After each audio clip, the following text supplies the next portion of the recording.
قاری محمد طیب قاسمی کے YouTube channel کو سبسکرائب کیجیے اور امن کے پیغام کو پھیلانے میں ہماری مدد کیجیے اور نیچے دیے گئے ہوئے بیل آئیکن کو کلک کریں تاکہ ہر آنے والی نئی ویڈیو آپ کو براہ راست مل سکے۔ نحمده ونصلي على رسوله الكريم اما بعد، اللهم صل وسلم وبارك على سيدنا ومولانا محمد وعلى آله وأصحابه وأزواجه وذرياته وأهل بيته أجمعين۔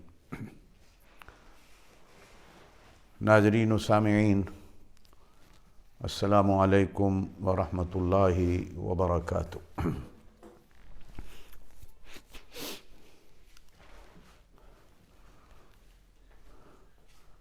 جناب نبی کریم علیہ السلام کا خانہ صداقت کے ساتھ جہاں ایمان کا رشتہ ہے، جہاں ساتھی دوست اور صحابیت کا رشتہ ہے، اور یقیناً قرآن پاک نے صرف اور صرف جناب صدیق اکبر رضی اللہ تعالی عنہ کو اذ یقول لصاحبہ لا تحزن ان اللہ معنا سے مخاطب کیا۔ اسی لیے کہا جاتا ہے کہ جناب صدیق اکبر رضی اللہ تعالی عنہ کی صحابیت کا انکار قرآن کی اس آیت کا انکار ہے، اور قرآن کی آیت کا انکار کفر ہے۔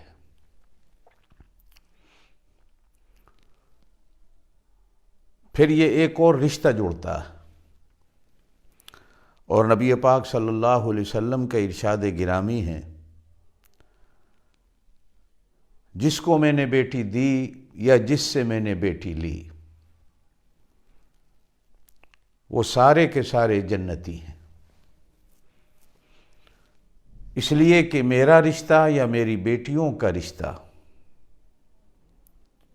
ان میں مکمل طور پر مرضی خداوندی شامل ہوتی ہے،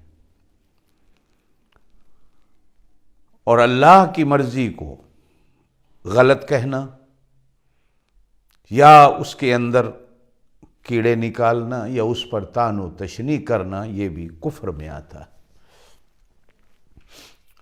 میں نے کل کہا تھا کہ سیدہ عائشہ رضی اللہ تعالی عنہا کا نکاح یہ نبوت کے دلائل میں سے ایک دلیل ہے کہ بقایا تمام امہات المومنین نبی پاک صلی اللہ علیہ وسلم کے گھر میں جو آئیں وہ ہماری مائیں ہیں، یاد رکھنا۔ یہ میں نہیں کہہ رہا، یہ اللہ نے قرآن میں کہا ہے، النبی اولیٰ بالمؤمنین من انفسہم وازواجہ امہاتہم۔ جب تک نبی تمہیں جان سے زیادہ پیارا نہ ہو تو مومن نہیں۔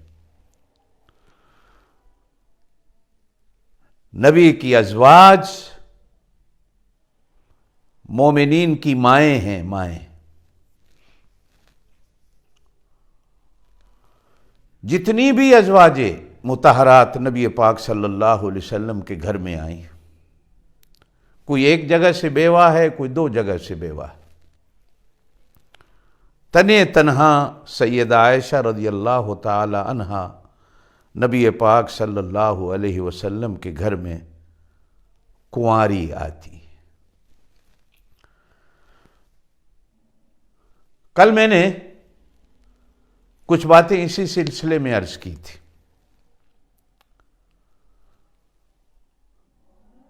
نبی پاک صلی اللہ علیہ وسلم کی جب مکہ سے مدینہ ہجرت ہوتی ہے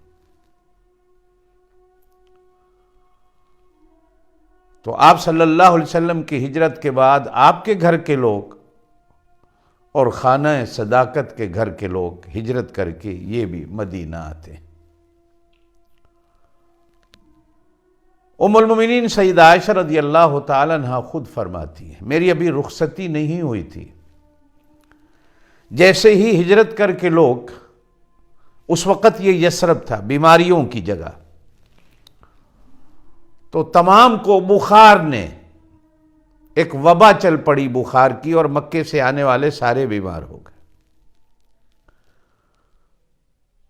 فرماتی ہیں کہ میرے والد محترم جناب صدیق اکبر رضی اللہ تعالیٰ عنہ بھی اس وبا کے شکار ہو گئے۔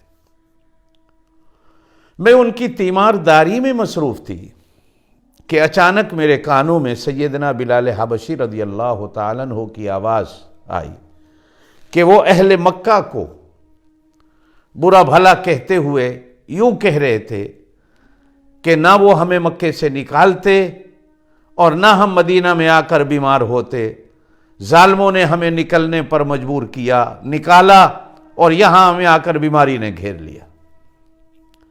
میں ان کے درد بھرے الفاظ سن کر اور دوسرے لوگوں کی بیماریوں کا سن کر اور اپنے والد محترم کی بیماری کو دیکھ کر، نکاح ہوا تھا، رخصتی نہیں ہوئی تھی، میں دربار رسالت میں جا پہنچی۔ نبی پاک صلی اللہ علیہ وسلم نے مجھے دیکھا، پہچانا۔ میں نے عرض کی یا رسول اللہ صلی اللہ علیہ وسلم فداہ امی و ابی، کروڑوں درود و سلام پاک نبی صلی اللہ علیہ وسلم پر، کہ میں اس لیے آئی ہوں کہ مجھ سے رہا نہیں جا سکا، آپ دعا کریں کہ ہم لوگ جو آئے ہیں مکہ سے سارے لوگ بیمار ہو رہے ہیں، اور آج میں نے بلال حبشی کی زبان سے یہ جملے سنے۔ تو نبی پاک صلی اللہ علیہ وسلم نے دعا کے لیے ہاتھ اٹھائے، فرمایا الہا، جس طرح تو نے مکے کے اندر خیر رکھی ہے اسی طرح مدینے میں بھی خیر و برکات کو نازل فرما دے، جس طرح ہمارے سینوں میں تو نے مکے کی محبت ڈالی ہے اسی طرح مدینے کی محبت ڈال، بلکہ زیادہ ڈال، اور جس طرح تو نے مکے کے زمزم میں برکتیں ڈالی ہیں اور چیزوں میں برکتیں ڈالی ہیں، مدینے کے مد میں، سا میں، ترازو میں، تولنے والی چیزوں میں، کھانے پینے کی چیزوں میں بھی برکتیں ڈال، اور یا اللہ یہ جو مکہ سے آئے ہیں ہجرت کر کے لوگ، ان بیماروں کو شفا دے، اور یہ جو بخار کی وبا ہے، ایک حدیث میں الفاظ ہیں کہ اس کو جحفہ لے جا، اور دوسری جگہ ہے کہ اس کو مدینے سے کہیں دور لے جا۔ اور پھر جناب نبی کریم علیہ السلام نے صحابہ کرام سے فرمایا کہ اپنی شہادت کی انگلی دائیں ہاتھ کی لو، اپنی زبان پہ لگاؤ، جہاں تھوک لگے وہ حصہ مدینے کی مٹی پہ لگاؤ، اور پھر اس مٹی کو چاٹو، اور پھر اللہ سے دعا مانگو کہ اللہ اس مدینے کی سرزمین کو، اس مٹی کو شفا بھرا بنا دے۔ بعض علماء نے لکھا ہے کہ مخصوص جگہ کی مٹی تھی، اور بعض جگہ لکھا گیا ہے کہ سارا مدینہ ہی شفا ہے۔ چنانچہ صحابہ کرام نے ایسا ہی کیا، اور اللہ پاک نے تمام بیماروں کو شفا دی، اور اب اس شہر کا نام مدینۃ النبی پڑا۔ ام المومنین فرماتی ہیں ہجرت کا دوسرا سال آیا، اور دوسرا سال بھی شوال کا مہینہ آیا، کہ میں اپنے گھر میں کھیل کود رہی تھی کہ اتنے میں نبی پاک صلی اللہ علیہ وسلم کے گھر کی کچھ خواتین آئیں، وہ میری اماں کے پاس بیٹھیں۔ تھوڑی دیر کے بعد میری اماں نے مجھے بلایا، مجھے لے جایا گیا، نہلایا گیا، دھلایا گیا، کپڑے پہنائے گئے، اور مجھے مبارکبادیاں دینا شروع کر دی گئیں کہ تو جہان کے سب سے بہترین انسان، نوجوان حضرت محمد الرسول اللہ صلی اللہ علیہ وسلم کی دلہن بننے جا رہی۔ میری بہنوں، میرے بھائیوں، نہ ڈھولک تھا، نہ ڈھولک کی تھاپ تھی، نہ کوئی ڈانس ہوئے، نہ کوئی نوٹ ڈالے گئے، نہ ہی خواتین کو ڈھیروں کی تعداد میں بلایا گیا، نہ ہی کوئی بینڈ باجے بجائے گئے۔ مجھے دلہن بنا کر نبی پاک صلی اللہ علیہ وسلم کے حجرے میں پہنچا دیا گیا۔ نکاح چونکہ پہلے ہو چکا تھا، اب مجھے نبی پاک صلی اللہ علیہ وسلم کے ساتھ بٹھا دیا گیا۔ اتنے میں حضرت سعد کے گھر سے ایک پیالہ دودھ کا ہدیۃً آیا، اور جناب نبی کریم علیہ السلام نے اس دودھ سے کچھ دودھ نوش فرمایا، اور نوش فرمانے کے بعد وہ دودھ میری طرف کر دیا کہ تم بھی پی لو۔ میں کچھ شرمانے لگی تو میری سہیلیوں نے کہا کہ نبی پاک صلی اللہ علیہ وسلم کا بچا ہوا، اس میں شفا اور برکت ہے۔ اب اپنی حالت سناتی ہیں کہ میں نے پیالے میں جہاں آپ صلی اللہ علیہ وسلم نے اپنا منہ مبارک لگایا تھا، میں اس جگہ کی نشاندہی کرتے ہوئے اسی جگہ پر میں نے منہ لگا کر دودھ کو نوش کیا، اور پھر میں نے اپنی سہیلیوں کو دے دیا۔ میری سہیلیوں نے انکار کیا کہ ہمیں بھوک نہیں۔ نبی پاک صلی اللہ علیہ وسلم نے ارشاد فرمایا، جھوٹ نہیں بولو، اسے پی لو، اور انہوں نے پیا۔ اور پھر میں جناب نبی کریم علیہ السلام کی دلہن بن کر ام المومنین کے شرف سے فیض یاب ہوئی۔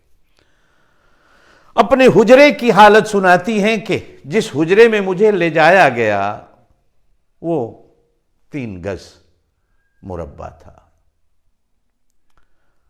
جس میں ایک چٹائی چادر بچھی ہوئی تھی۔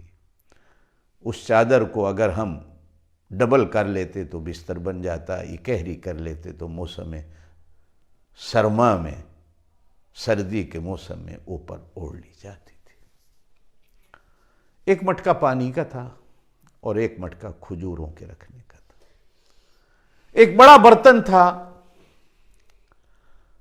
جس میں بکریوں کو پانی بھی پلایا جاتا، اور اسی میں پانی بھر کر نہانے کا اور کپڑے دھونے کا بندوبست ہوتا۔ میرے گھر کے کمروں میں رنگ روغن نہیں تھا، صوفے نہیں تھے، شیشے کی الماریاں نہیں تھیں، برتن نہیں تھے، مٹی کا پیالہ تھا یا پتھر کا پیالہ تھا۔ دروازے پر ٹاٹ بھی کوئی نہیں تھے۔ وہ کمرہ اتنا بڑا تھا کہ جن دنوں میں نے نماز نہ پڑھنی ہوتی، نبی پاک صلی اللہ علیہ وسلم تہجد کو اٹھتے، میں سامنے لیٹی ہوتی، جب سجدے میں جاتے تو اپنے ہاتھوں سے میرے پیروں کو ایک طرف کر کے سجدہ فرماتے تھے۔ سلام اس نبی پر کہ اگر چاہتے تو میرا اللہ ان کے لیے پہاڑوں کو سونے کا بنا دیتا،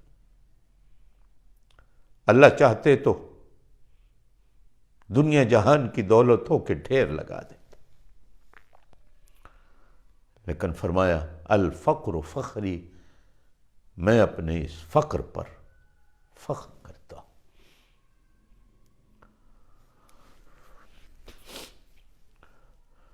رضائے خداوندی کیا تھی، یہ سوچنے کی چیز ہے۔ جو میں نے پہلے کہا کہ نبوت کے دلائل میں سے ایک دلیل ہے کیوں۔ یہ مدینے میں آ کر نماز، روزہ، حج، زکوٰۃ کے مسائل آئے ہیں، نکاح کے، طلاق کے۔ مکے میں نہیں تھے۔ مکے میں تو توحید خداوندی تھی۔ جتنی صورتیں مکی ہیں ذرا ان کو پڑھ کے دیکھو، اور مدنی صورتوں کو پڑھ کے دیکھو۔ ہاں کہیں کہیں درمیان میں کوئی مسئلہ آ گیا ہو تو الگ ہے۔ اب اللہ کی مرضی یہ تھی کہ اب ہم نے اس معاشرے کی بنیاد ڈالنی ہے کہ جس بنیاد کو ڈالنے کے لیے جناب نبی کریم علیہ السلام کو مبعوث کیا گیا ہے، اور جس کے لیے ابراہیم علیہ السلام کی دعائیں ملتی ہیں، ربنا وابعث فیہم رسولا منہم یتلو علیہم آیاتک ویعلمہم الکتاب والحکمت ویزکیہم۔ ایک ایسی خاتون آئے میرے نبی کے گھر میں جو میرے نبی کی پوری گھر کی زندگی کی عظیم گواہ ہو، اور میرے نبی سے پوچھ پوچھ کر ان مسائل کو قیامت تک آنے والی امت کے سامنے رکھے۔ باقی ساری بیوائیں ہیں، ہو سکتا ہے کہ وہ اس عمر کے حصے میں پہنچی ہوئی ہوں جہاں ان کے لیے باتوں کو یاد رکھنا مشکل ہو۔ ایک ایسی خاتون آنی چاہیے کہ جو نکاح کے، طلاق کے، حیض کے، نفاس کے، خاوند بیوی کے، گھر کے جو مسائل ہیں، شاید یہی وجہ ہے کہ علماء نے لکھا ہے کہ اگر پورے دین کے 2 حصے کر دیے جائیں تو ایک پورا حصہ اکیلی تنہا حضرت عائشہ رضی اللہ تعالیٰ عنہا بیان فرماتی، اور باقی پورا آدھا دین کا حصہ تمام صحابہ کرام بیان کرتے۔ 40,000 کے قریب فتاوی کی تعداد ہے حضرت عائشہ رضی اللہ تعالیٰ عنہا کی۔ 2200 یا 2300 احادیث فقط حضرت عائشہ رضی اللہ تعالی عنہا سے نبی پاک صلی اللہ علیہ وسلم کی محدثین نے بیان کی ہیں اور لی ہیں۔ 4000 شاگردوں کی تعداد تھی۔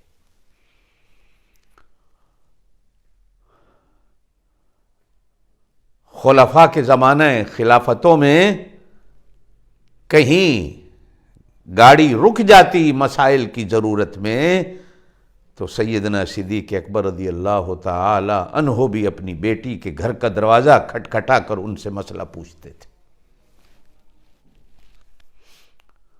پوری امین اور ایک ایک چیز کو، جس وجہ سے غالباً نبی پاک صلی اللہ علیہ وسلم کی یہ جو حدیث ہے میں نے کل بھی سنائی تھی کہ اللہ میں کیا کروں، میرا میلان طبع، میرا دل عائشہ کی طرف زیادہ ہے، میرا اللہ مجھے معاف کر دینا، مجھے معاف کر دینا۔ کیوں؟ ایک وجہ یہ ہے کہ وہ نبی پاک صلی اللہ علیہ وسلم کی مکمل طور پر گھر کی زندگی کی گواہ۔ نبی پاک صلی اللہ علیہ وسلم کبھی کبھی فرمایا کرتے تھے، یا عائشہ جب تم مجھ سے ناراض ہوتی ہو تو بھی مجھے پتہ چل جاتا ہے، جب تم کبھی مجھ سے بہت خوش ہوتی ہو تو اس کا بھی مجھے پتہ چل جاتا ہے۔ عرض کی یا رسول اللہ صلی اللہ علیہ وسلم فدا ہو امی و ابی، وہ کیسے؟ ارشاد فرمایا کہ کبھی اگر تھوڑی سی ناراض ہوتی ہو تو بات کرتے وقت کہتی ہو کہ مجھے ابراہیم کے رب کی قسم ہے، اور جب تم بہت ہی زیادہ پیار میں ہوتی ہو تو پھر کہتی ہو مجھے رب محمد کی قسم ہے صلی اللہ علیہ وسلم۔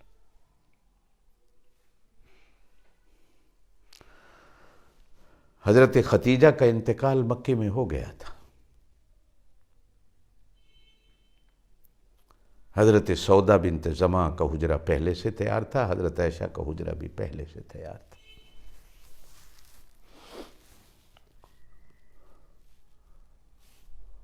امہات المومنین، ایمان والوں کی مائیں، ایمان والوں کی۔ ایک بات عرض کرتا چلوں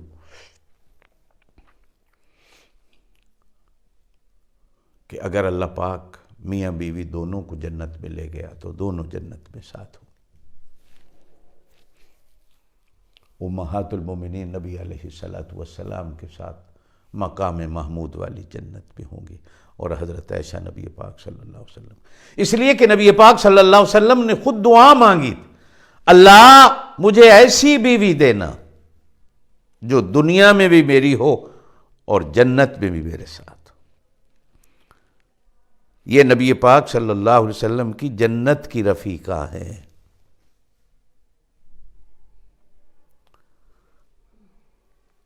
قرآن پاک میں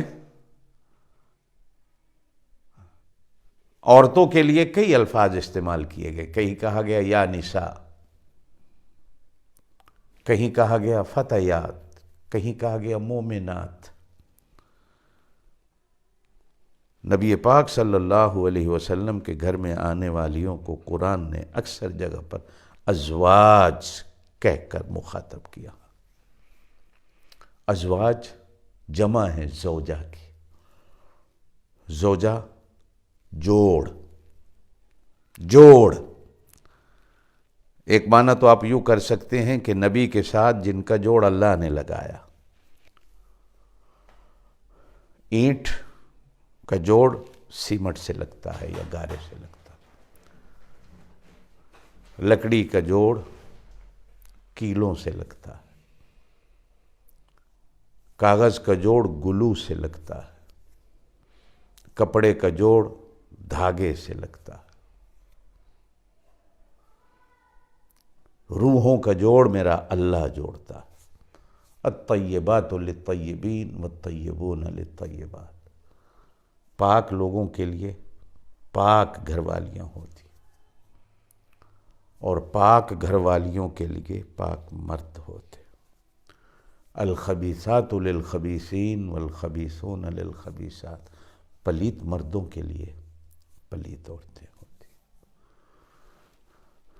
قرآن کی اس آیت سے ایک عقیدہ نکلتا ہے بے شک نبی پاک. اور جب ہمارے نبی پاک تو نبی پاک صلی اللہ علیہ وسلم کی ازواج پاک. یہ پاک ہونے میں جوڑ ہے. نبی سخی تو نبی کی گھر والیاں سخی. یہ سخاوت میں جوڑ ہے. نبی کو جس طرح درد اور فکر ہے کہ ہر اللہ کا بندہ جنت میں جانے والا بن جائے، بے عینی اسی طرح نبی کی گھر والیاں بھی اس فکر میں تھیں. چونکہ مائیں تھیں. مائیں، ہر ماں چاہتی ہے کہ میری اولاد اچھی ہو، تو ان کو بھی اپنی اولاد کی فکر تھی کہ ہماری ساری اولاد جنت میں جانے والے. خوف خدا جس طرح نبی کے دل میں ہوتا ہے، جس طرح پیار اور محبت نبی کے دل میں ہوتا ہے، بے عینی اسی طرح خوف خدا، پیار اور محبت نبی کی گھر والیوں کے دلوں میں ہوتا ہے. یہ جوڑ ہیں، جوڑ. اور یہ جوڑ جنت میں بھی ہے. جنت میں نبی پاک صلی اللہ علیہ وسلم کی خدمت میں ڈھیروں آئے، دولتوں کے انبار آئے، سب کچھ راہ خدا بندی میں لوٹا دیا. حتیٰ کہ 2 درہم 3 درہم بچے ہوئے ہیں تو نماز نہیں پڑھائی، مصلے سے اتر کر جا کر سارا تقسیم کر دیا. اور اس دنیا سے پردہ فرمانے سے پہلے گھر کی ہر چیز راہ خدا میں لوٹا دی. یہی حال ام المومنین سیدہ عائشہ رضی اللہ تعالیٰ عنہا کا اور دیگر امہات المومنین کا.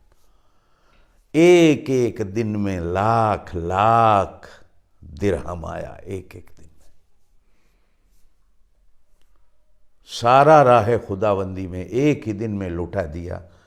خود کو روزہ ہے تو شام کو افطاری کے لیے گھر میں کچھ نہیں تھا. یہ جوڑ ہے، جوڑ. اور یہ جوڑ جوڑنے والا میرا اللہ ہے.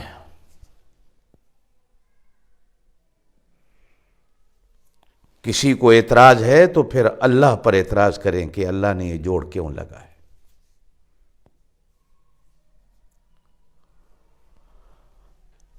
ہم جس ماں کی کوکھ سے جنم لیتے ہیں، ہماری مائیں ہیں، ہم ان کے جوتوں پہ قربان، لیکن پھر بھی کہیں نہ کہیں دل میں گمان آ سکتا ہے کہ نہ جانے ہم حلال کے ہیں کہ نہیں، اس لیے کہ ماں کے سوا کوئی نہیں جانتا. ممکن ہے اللہ بچائے، ممکن ہے.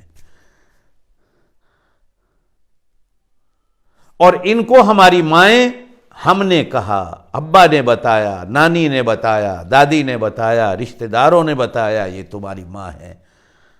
انہوں نے بتایا یہ ہماری ماں ہیں، یا ہم نے سوچا یہ ہماری مائیں ہیں. تو ان کا اتنا تقدس کہ میرے اللہ نے جنت ان کے پیروں کے نیچے رکھی ہے. اور قرآن نے کہا فَلَا تَقُلْ لَهُمَا أُفٍّ وَلَا تَنْهَرْهُمَا وَقُلْ لَهُمَا قَوْلًا كَرِيمًا. اس ماں کے سامنے یا اس باپ کے سامنے تمہیں اونچا بولنے کی اجازت نہیں. وَاخْفِضْ لَهُمَا جَنَاحَ الذُّلِّ مِنَ الرَّحْمَةِ، اپنے کندھوں کو ان دونوں کے آگے جھکا دو اور دعا کرو وَقُلْ رَبِّ ارْحَمْهُمَا كَمَا رَبَّيَانِي صَغِيرًا، اللہ ان دونوں پر رحم فرما جس طرح ان دونوں نے بچپن میں ہم پہ رحم فرمایا۔ ان ماؤں کا حق اتنا بیان کیا گیا، اور جن ماؤں کو اللہ نے کہا ہو وہ تمہاری مائیں ہیں، اللہ نے کہا ہو تمہاری مائیں ہیں، اللہ نے کہا ہو تمہاری مائیں ہیں، انما یرید اللہ لیذہب عنکم الرجس اہل البیت ویطہرکم تطہیرا۔ یہ تمام آیات نبی کے گھر پر ہیں، امہات المومنین، پیچھے سے لے آئیے ساری آیات کو۔ یا ایھا النبی قل لازواجک ان کنتن تردن الحیاۃ الدنیا امہات المومنین ومن یقنط منکن للہ ورسولہ امہات المومنین یا نساء النبی لستن کاحد من النساء ان اتقیتن فلا تخضعن بالقول امہات المومنین انما یرید اللہ لیذہب عنکم الرجس اہل البیت امہات المومنین۔ سیدہ عائشہ رضی اللہ تعالیٰ عنہ، نبی پاک صلی اللہ علیہ وسلم نے خود ارشاد فرمایا کہ انہیں خواتین پر فضیلت اس طرح حاصل ہے جس طرح سرید کو تمام کھانوں پر فضیلت حاصل ہے۔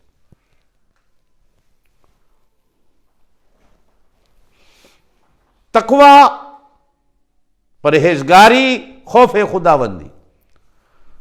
یوم عرفہ کا روزہ حاجی پر نہیں، اس لیے کہ حاجی اللہ کا مہمان ہے، لیکن ام المومنین سیدہ عائشہ رضی اللہ تعالیٰ عنہ جب حج پہ آئیں عرفہ کا روزہ رکھا۔ علماء نے لکھا 70 کے قریب غلام آزاد کیے، حالت سخاوت کی تھی۔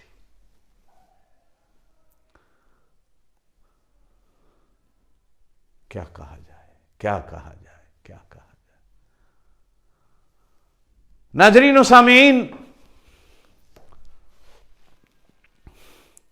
جن کی پاک دامنی کو میرے اللہ نے خود بیان کیا ہو، جن کی طہارت کا ذکر اللہ نے قرآن میں کیا ہو، قرآن قیامت تک ہمیشہ ہمیشہ کے لیے، جب سے اللہ ہے اللہ کا قرآن ہے، اللہ ہمیشہ سے ہے، ہمیشہ تک ہے، قرآن ہمیشہ سے ہے، ہمیشہ تک ہے۔ اس قرآن کے اندر جس کی اللہ تلاوت فرماتے، اللہ تلاوت فرماتے ہیں، جبریل تلاوت فرماتے، نبی پاک صلی اللہ علیہ وسلم تلاوت فرماتے، امت تلاوت کرتی چلی آ رہی ہے۔ عشق ہے امت کو تلاوت سے، ہر زبان پر وہ میرے اللہ کی ہو، جبریل کی ہو، نبی علیہ السلام کی اپنی۔ ان الذین جاؤوا بالافک عصبۃ منکم، وہ پوری سورہ نور کی آیات موجود ہیں جو میرے اللہ نے حضرت عائشہ رضی اللہ تعالیٰ عنہ کی پاک دامنی میں بیان فرمائی۔ حضرت مریم پر تہمت لگی تو پاک دامنی میرے اللہ نے ان کے بچے حضرت عیسیٰ سے بیان کروائے۔ حضرت یوسف پر تہمت لگی تو اللہ نے جھولے میں جھولنے والے ایک بچے سے پاک دامنی کو بیان کروایا۔ لیکن میری اور آپ کی اماں پر جب کچھ لوگوں نے تہمت لگائی تو میرے اللہ نے خود میدان میں آ کر ام المومنین سیدہ عائشہ رضی اللہ تعالیٰ عنہ کی پاک دامنی کو بیان فرمایا۔